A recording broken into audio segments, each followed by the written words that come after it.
Welcome to Conversations Live. For more than a decade, we've brought you the best in books, entertainment, celebrity interviews, and current events. When the movers and shakers of the world have something to say to you, they say it to us first. Here's your host, Cyrus Webb. And welcome back, everyone, to Conversations Live. I'm your host, Cyrus Webb. Glad you all could join us once again. But for our radio audience here in Mississippi at WYAD 94.1 FM and WYADonline.com, we're glad that you all could be with us. Also, joining us are our friends at iHeartRadio and Amazon Music Podcast. We're glad you all could be with us as well. We're excited to celebrate Pub Day for our next guest. Best-selling author Cy Wakeman is here. We're going to talk to Cy not only about her new book, Life's Messy, Live Happy, Things Don't Have to Be Perfect for You to Be Content, but also what it's been like for her to share her own journey with all of you to remind us of what's possible and how you can begin living your best life today. If you guys are just not hearing about Cy's new book, I'll let you know how to get your own copy of it. But Cy, thank you so much for the time. Really appreciate it. Oh, Cyrus, thank you for having me. So, Cy, I got a chance to read the book before Pub Day, so I was excited about that. And what I love about this book is, as I said in my introduction, you share a lot of yourself in this as well. But what has it been like for you, Cy, to be able to share through your own journey how people can be able to make the most of each and every day? You know, I thought that was really the only way to speak from a voice of credibility is to share some pretty personal stories. So traditionally, I speak a lot from the stage on leadership, and I would share my own stories both when I got it right and when I didn't practice what I preach. And people just felt like not only it helped them at work, but it helped them so much at home.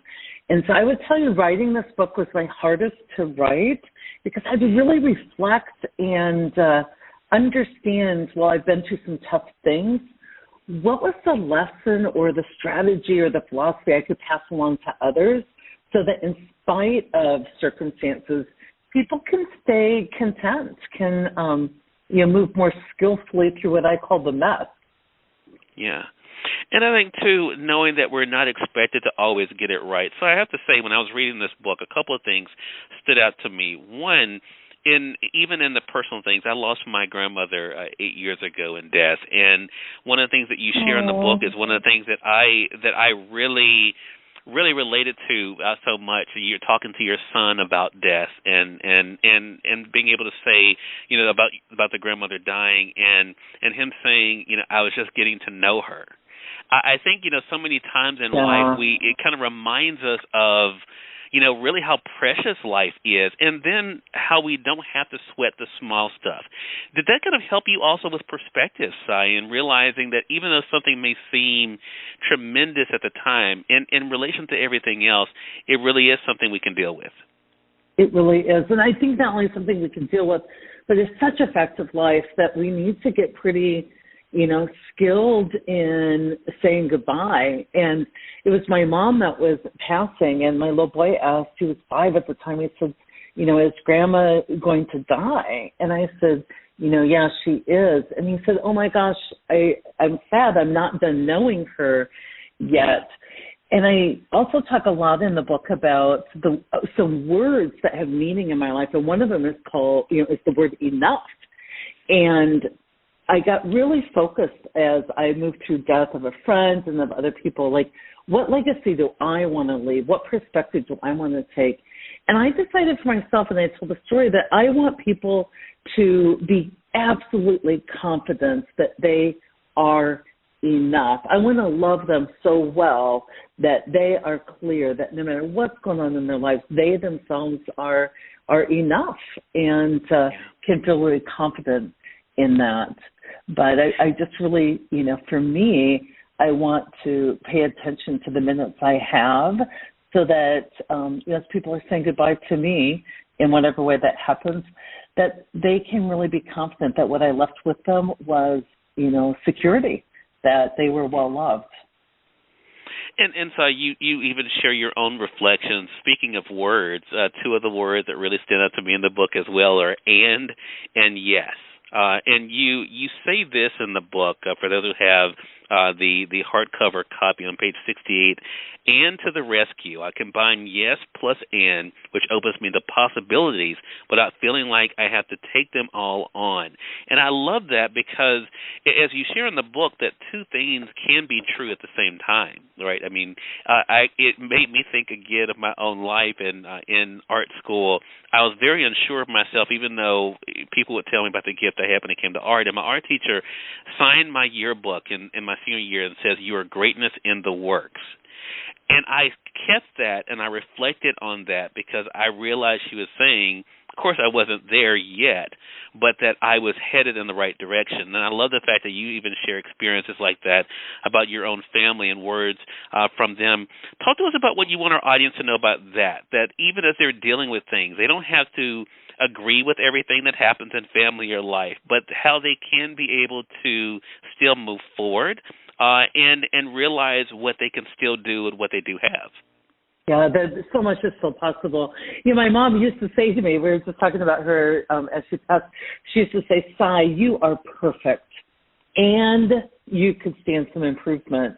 And I think too often we zero in on a statement that our ego just ruminates on to the exclusion of everything else. And the word "and," I talk a lot about the power of very simple words. The word "and" helps open my mind and open my heart about myself and about other people. So, you know, one example that I use that a lot on is if my first, connection with somebody, I feel my heart starting to close. I use "and" to open it back up. I got into a friend's car and someone I was just meeting, and it was a mess. And I'm an organized person, and I went, "Oh my gosh, he is so messy," and I felt my heart just closing down. And that "and" saved me. I'm like, "And very busy, and volunteers a lot of his time with kids, and probably doesn't prioritize cleaning his car." And it opens it back up. I can also help people who have a goal. A lot of times we say, we disagree with their goal because we automatically think we'll have to do a lot of the work. And I can say, "Yeah, I love that idea. And now let's talk about my ability to contribute." And I can set my boundaries there. So I think that there are words out there that really help us live more fully in the mess rather than keeping people at bay, or, a lot of us don't want to enter into the mess because we want to know the answer. Are they this or are they that? And "ands" can just keep us open and curious. Mm-hmm. Mm-hmm. Is it your hope also, because I got the feeling, Cy, from me in reading the book, that this also reminds us of not allowing other people's perception of who we should be or who we are define us? How much has that helped you to realize, as you even talk about in the book, about your own kryptonite, right? All that you were able to do well, but then this thing that was, when it came to wanting a certain thing, how that became your thing. How important is that for us to realize how individual this journey is? This journey is so individual, and the path to happiness is not accumulating things externally or arranging a perfect life. The path to having general contentment is an internal path. It's really self-reflecting and changing the way we self-reflect. I talk about a lot in the book. I found that I can be successful in many areas of my life, but when it came to a love relationship, I had some kryptonite there. I was outsourcing, my well-being to someone else, and then when it wasn't what I wanted, I really needed to ask different questions. I started asking the question, should I stay, should I go? And should was all about what other people think of me and what does a good girl do, and I committed to a marriage, and we'd have a good weekend, I would stay. We'd have a bad weekend, I'd think I'm going. Like, it was so conditional. And I had to go within and change the question. What, does my soul crave? Am I fulfilled? And what does my soul crave? And I really had to ask myself an important question. Am I willing for people to be wrong about me in order to live the life I want to live? And once I started living those questions, I didn't have immediate answers. But I had big insight, and it was that insight where I really got to know myself, and I was able to gently move out of some situations that wasn't, working any longer for my good or for their good. And that's why I think this book is so timely, Cy, and that's why I'm so glad we had the opportunity to speak. Again, everyone, best-selling author Cy Wakeman has been our guest. Her new book out is Life's Messy, Live Happy, Things Don't Have to. Our friends at Amazon.com or through your favorite local bookstore. If they don't have it, I know they'd be more than happy to order it for you. And Cy, congratulations to you again. How can our audience stay connected with you? I am at Cy Wakeman on all social media, so CYWAKEMAN. And we thank you, our audience, for tuning in to another great segment of Conversations Live. Until next time, I'm your host, Cyrus Webb, saying as always, enjoy your day, enjoy your life, enjoy your world.